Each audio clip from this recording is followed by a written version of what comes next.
Welcome. In front of me I have Samsung Galaxy Note 10 Lite, and today I'll show you how you can remove tempered glass firmware display in this smartphone. So let's zoom in and I will show you how it looks closely. So take a look. I can recommend you to put your fingernail underneath this glass, and let's start from one of the edge, for example for the right one.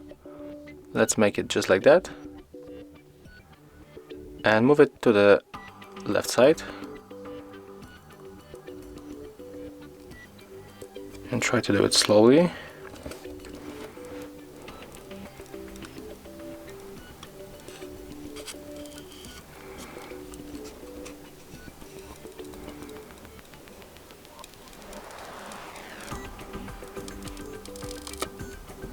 And as you can see, it's finished right now.